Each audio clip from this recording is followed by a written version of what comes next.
On n'est pas un Chatrokat, il y a un Roi Chaim Akadosh qui explique ce que c'est la Toumat. Mais on sait que quelqu'un qui est décédé devient tamé. Tellement tamé qu'il est dans une maison, toute la maison est tamée.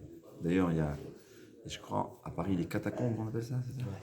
Alors que les Kohanim, c'est un gros problème d'être à Paris. Donc on a dit qu'au Khotzlara, c'est tamé. Parce que, au fait, puisqu'il y a s'il y a un squelette, majorité d'un squelette d'une personne, toutes les catacombes, c'est tamé. Un Kohen n'a pas le droit de rentrer dedans. Mais non, c'est pire encore. Je m'imagine qu'il y a des sorties, non? Oui. Où il y a des trous. Là où il y a des trous, ben, Kohen n'a pas le droit de marcher dessus. Plus encore, si par exemple les squelettes ils sont dans un endroit où au-dessus du squelette, il y a moins d'un téphar, 8 cm, alors au fait, la touma du mètre, elle monte jusqu'au ciel. En réalité, c'est possible que Paris, je ne sais pas, c'est des choses à vérifier, mais c'est très possible que Paris, c'est totalement tamé. Pour un Kohen. Nous, on est tous tamés de toutes les façons, parce qu'il y a partout des... Mais pour les Kohanim, c'est un problème de continuer à marcher. Il y a des hétérim, on n'a pas dit qu'un Kohen ne peut pas habiter à Paris, mais c'est une des raisons en plus qu'un Kohen qui habite en Eretz aurait des difficultés à venir habiter à Paris. Parce qu'il vient d'un endroit où on a fait attention, dans le temps au moins, de ne pas enterrer d'une façon pareille, un endroit comme Paris où c'est plein de squelettes qui est tamé. En tout cas, pourquoi un homme qui meurt est tamé? Son neshama se retire et donc son corps il est tamé. On a toujours l'impression que Toum'a, c'est parce qu'il est mauvais, c'est pas bien. Il y a un tzaddik par exemple, Baba Sadeh. Mais comment c'est possible? On explique le Roi Chaim Akadosh. Disons que la sainteté se retire, la Touma vient prendre la place. Pourquoi? Il dit que c'est comme un bocal plein de miel. Ouais. Tu vis le miel, tout de suite tu verras toutes les mouches et tous les insectes qui vont venir se nourrir du miel. Il dit comme ça. La Touma a besoin de nourriture. Elle se nourrit de la Kdusha qui est dans ce corps humain. C'est la raison pour laquelle un goy n'est pas tamé, il n'est pas autant tamé qu'un juif. Un juif, dès qu'il est tamé, il est tamé be'ohel. Mais un goy, il n'est pas tamé be'ohel.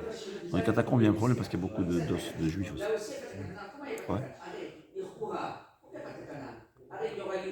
Parce que je crois qu'au bout de chaque cimetière, à un certain moment, on déterre tout, et je crois que c'est là-bas qu'ils mettent les os. En tout cas, je sais qu'il y a aussi des juifs là-bas. Et donc, il explique, il dit, tu prends un bocal plein de miel, tu le verses, tout d'un coup, il va rester le peu de miel qui reste, tu verras tous les insectes qui vont venir se nourrir, et il dit, c'est comme ça. Il dit, Betzet hanefesh, quand l'âme d'une personne quitte son corps, il kaptso klipot le'elketz. Les Touma, il appelle ça les klipotes. Pourquoi il appelle ça les klipotes? Parce qu'au fait, le mal, c'est comme... Parce que Hachem n'a pas fait de mal en tant que soi. Les klipotes, c'est les épluchures, En fait, tu prends une écorce. Une écorce n'est pas mangeable. C'est ce qui protège l'intérieur qui est mangeable, c'est ce que ça veut dire. Les Kochot Touma, ils viennent ici, ils ont toujours une envie de s'attacher à la Kedusha pour se nourrir de ce qui est bon. C'est la raison pour laquelle il est métamé borel. Même les maisons qui ont un toit commun, eh ben, la Touma va se déplacer. Il dit, c'est Siva, la moule qu'on rame.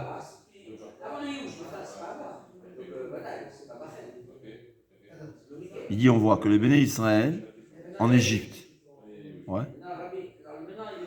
En Égypte, on voit que Béné Israël, il n'a pas demandé qu'il soit Tahor. Il dit, avant qu'on devienne juif, il ne fait pas tellement de Touma. C'est-à-dire, en fait, la Touma, c'est quand il y a des restes de Kedusha, et la Touma vient se nourrir, c'est des énergies. C'est pas quelque chose qui est visible. On ne peut pas savoir exactement ce que c'est. Mais ça existe. C'est une existence de la Torah. Qu'Hachem qui a créé le monde nous dit que ça existe. Une femme Nida, pourquoi elle est tamée? elle était prête à avoir un enfant. Donc il y a une préparation à la Kedusha. Comme il n'y a pas eu d'enfant, donc c'est resté toute cette préparation à la Kedusha. D'un coup, il n'y a plus rien. Alors la Touma, elle vient, elle s'accroche. Là où il y a de la Kedusha, la Touma vient se nourrir. Maintenant, ce qui est très intéressant, quand la Kedusha est très forte, la Touma ne peut pas venir. Ouais. C'est comme ça. C'est l'envelure. C'est ce que le Ben Ishraï dit. Le Ben Ishraï dit très intéressant. D'après la Kabbalah, Shmoné Esrei, il faut dire à voix basse. Pourquoi? Il dit parce que c'est Kadosh. Et les Korot Atouma, ils viennent s'accrocher à la voix de la Tfila, qui est d'un niveau élevé. Alors ça veut dire, Psuké des Imra, c'est Kadosh, mais pas autant Kadosh que le Shmoné Esrei. Ça veut dire, c'est comme si tu dis, il y a un bocal avec pas du miel, quelque chose qui est moins bon, donc il y a moins d'insectes qui vont venir. La tefila, c'est comme le miel, dit le Ben Ishraï. Alors pourquoi Chazarat Hachatz, Shalir Tibour, en fait Avorot? Il dit parce que c'est tellement fort, tellement kadosh qu'il ne peut même pas s'approcher.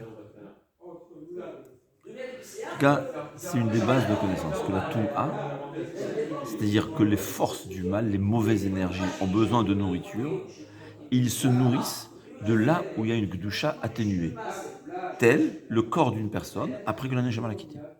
Quand la Neshama, elle était là, il reste dans sa sainteté quand le corps il est saint.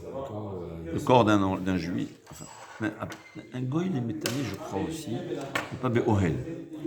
Le juif c'est tellement tamé que même Be'ohel, dans une tente, toute la tente est interdite. Et là où il y a de la Tou'a, c'est une preuve qu'il y avait une doucha manquée. C'est pour ça que tu vois beaucoup de Touma, c'est comme ça. D'ailleurs, c'est quelque chose que je ne sais pas s'il faut le dire, je ne sais pas s'il faut le publier, mais d'après la Kabbalah, pourquoi la tsniout d'une femme c'est tellement important? C'est le Zohar HaKadosh. Il savait ce qu'il dit. Il dit les forces du mal se nourrissent de la kedusha du corps d'une femme. Ça veut dire, les gens ne savent pas, mais d'après la Torah, la femme par sa nature, l'homme c'est par le travail. La femme par sa nature, elle a un niveau élevé. Son corps, il est plus proche d'Hachem. La neshama, ça en est tous kadosh. Mais la femme, elle a moins de travail à faire. Même son corps, il est plus proche d'Akadosh Baruch Hu. Quand son corps, il est proche d'Akadosh Baruch Hu, elle est plus sainte, si on peut dire. Et les Korot Atouma, ils viennent, ils se nourrissent des parties découvertes du corps de la femme. Comme ça c'est écrit. Même les cheveux. Le Zohar HaKadosh dit, même les cheveux, les Korot Atouma se nourrissent. Les cheveux d'un homme, ils sont pas kadosh. Les cheveux d'une femme, c'est kadosh. C'est pas une kedusha comme énorme, c'est une kedusha comme le Shmoné Esrei, moyenne. Alors ils viennent et ils se nourrissent du mal. C'est pour ça que c'est tellement grave. D'ailleurs, c'est ce que tu vois, que les grands Mekoubalim, ils sont toujours couverts.